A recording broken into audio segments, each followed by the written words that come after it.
बिस्मिल्लाहिर्रहमानिर्रहीम। अस्सलाम वालेकुम।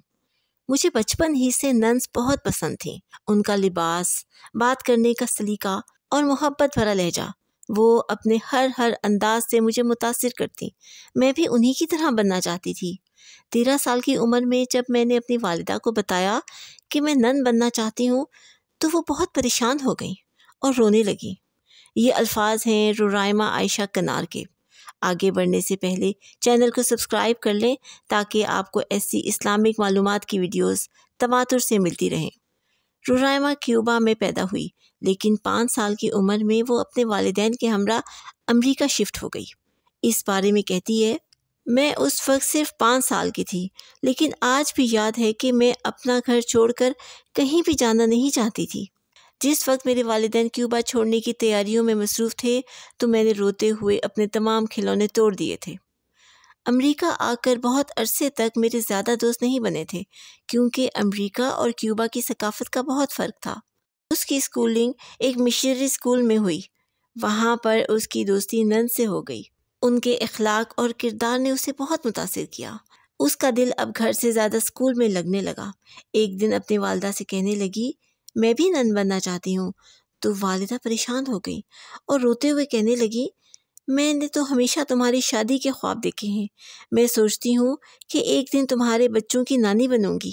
रुराइमा अपनी वालिदा की इस बात पर हैरान हो गई, क्योंकि इसकी वालिदा तो रूहानियत के बहुत करीब थीं। वो हमेशा नन्स की तकरीम और ताज़ीम करती थीं, उनसे बहुत मोहब्बत और इज़्ज़त से मिलती थीं। तो वो सोचने लगी कि वो मेरे बारे में ऐसा क्यों नहीं चाहती। फिर वक्त गुजरने के साथ उसके दिल में ईसाईयत से मुतल्लिक कुछ शकूक व शुबात पैदा होने लगे, ख़ास तौर पर इस बात पर कि अगर कोई शख्स गुनाह करता है तो पादरी को ये अख्तियार कैसे है कि वो इसे माफ़ कर दे। हालांकि गुनाहगार तो हम खुदा के होते हैं। ये अख्तियार तो सिर्फ खुदा ही को होना चाहिए कि वो चाहे तो बंदों को माफ़ कर दे या ना करे। इसके अलावा अकीदा तस्लीस भी, यानी 3 खुदा का तसव्वुर भी उसे बहुत परेशान करता था। वो अक्सर पादरियों से ऐसे सवालात करती, लेकिन उसे इन सवालों के तसल्ली बख्श जवाब नहीं मिलते। बल्कि एक पादरी ने तो इसे डांटते हुए कहा, अगर तुम इन अकायद पर शक में मुब्तला हो तो तुम्हें चर्च आने की कोई ज़रूरत नहीं। वक्त यूं ही गुजरता गया और उसने फिर मियामी यूनिवर्सिटी में एडमिशन ले लिया। यहाँ पर सऊदी अरब से आए कुछ स्टूडेंट से उसकी दोस्ती हो गई। उनसे पहली बार इस्लाम और कुरान के बारे में मालूमात मिली। वो इनकी फैमिली से भी मिली। इनमें से कुछ ख़वातीन का अंदाज़ नहायत शफ़क़त भरा था। वो इससे बहुत मोहब्बत से मिलती, हालांकि वो इंग्लिश नहीं जानती थीं, लेकिन मोहब्बत की तो कोई ज़ुबान नहीं होती। रुराइमा इन मुस्लिम फैमिलीज़ के बहुत करीब हो गई। उनसे इस्लाम के मुतल्लिक सवालात करती।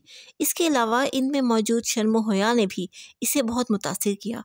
वो कहती है, अमेरिका में रहते हुए मैंने भी नामुनासिब लिबास पहनना शुरू कर दिया था। हालांकि क्यूबा में ऐसा लिबास नहीं पहना जाता, लेकिन इन मुस्लिम फैमिलीज़ से मिलकर मेरी शर्म व हया भी मुझे वापस मिल गई। इसी तरह मुस्लिम फैमिली से मिलते जुलते मज़ीद कुछ साल गुजर गए। इस दौरान उसने बाकायदा कुरान और हदीस का मुताला शुरू कर दिया और फिर 25 साल की उम्र में एक दिन उसने बाकायदा इस्लाम कबूल कर लिया और इससे अपने वालिदैन को भी आगाह कर दिया। वालिदा बहुत परेशान हो गई, कहने लगी, ये कैसे हो सकता है? हालांकि खुदा ने तो तुम्हें मसीही घराने में पैदा किया है। पादरी ने तुम्हें बपतिस्मा दिया और तुम्हें मुकद्दस पानी से नहलाया है। लेकिन उसने वालिदा को समझाया कि मज़हब वही अख्तियार करना चाहिए जो आपके दिल में हो, और मेरे दिल ने इस्लाम को कबूल कर लिया है। और बताया कि अब मैं आपकी पहले से भी ज़्यादा फरमाबरदारी करूँगी, क्योंकि इस्लाम मुझे यही सिखाता है। इस्लाम कबूल किए तकरीबन 10 साल गुजर गए, लेकिन अभी तक उसने शादी नहीं की थी, क्योंकि वो एक बाअमल मुसलमान से ही शादी करना चाहती थी। एक दिन उसकी एक दोस्त का फ़ोन आया। कहने लगी, मैं एक ऐसे तुर्क मुसलमान को जानती हूँ जो तुम्हारी तरह बहुत बोरिंग है। ना क्लब जाता है, ना मूवीज़ देखता है और ना ही किसी लड़की से दोस्ती करता है। मेरा ख्याल है वो तुम्हारे लिए बिल्कुल मुनासिब रहेगा। रुराइमा उसकी बात पर मुस्कुरा दी और यूँ उसकी इसी बोरिंग शख्स से शादी हो गई। आज रुराइमा अपने शौहर और 3 बच्चों के साथ बहुत खुश है और अपने बच्चों को एक बाअमल मुसलमान बनाना चाहती है। हमारी अगली वीडियो एक मसीही लड़की की है जो ज़िंदगी से बहुत मायूस हो गई थी, लेकिन फिर उसकी खदीजा से दोस्ती हो गई। یہ خدیجہ کون تھی؟ جاننے کے لیے چینل کو سبسکرائب کریں، لائک، شیئر اور کمنٹ بھی کریں۔ شکریہ۔